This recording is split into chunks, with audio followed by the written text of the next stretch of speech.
So I'll give you the latest update, what's going on here on the campus. So you see already they ran the plumbing. Show you over here. Already covered it up. Take it to the other building. All right, walking out to the other building. Here the plumbing coming out here. All right, now walking into the other building. And we see, a lot of work getting done here.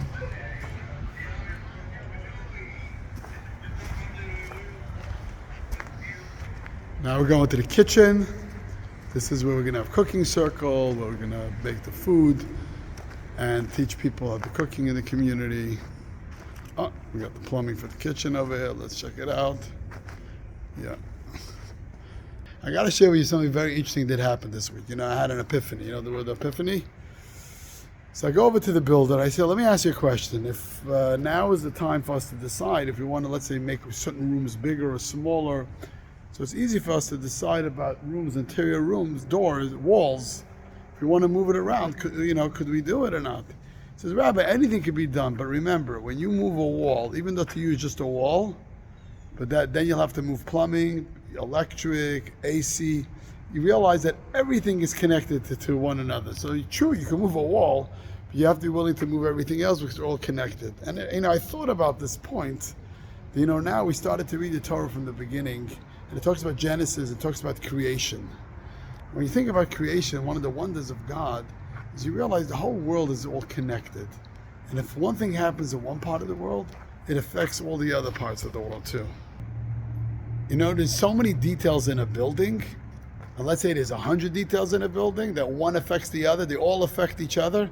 There are billions of details in the world, and every detail in the world, anything that happens in the world affects each other. The sun, the moon, the stars, the mountains, the water, that all affects each other. We're all one unit.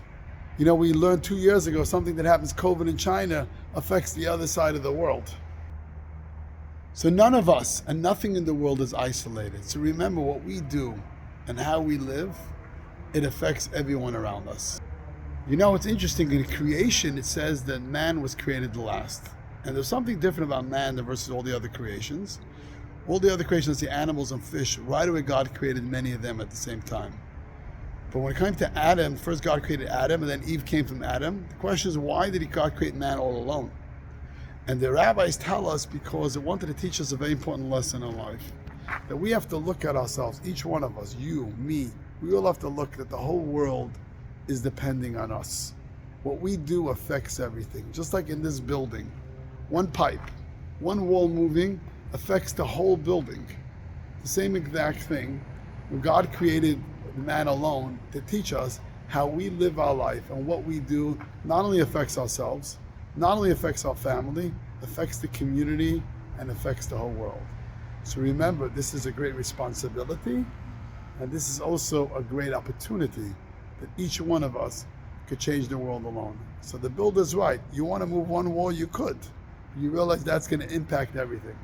So remember, my life and your life, and each one of us individual, how we live our life and what we do has an impact on everyone else around us. And if I look at this campus, even though it was affected, was able to be built by community, but I think of each one of you as individuals, that you are a big part to make this campus a reality, and you could be a big part to help us raise the rest of the money we need to finally open up the doors for the community. Shabbat Shalom.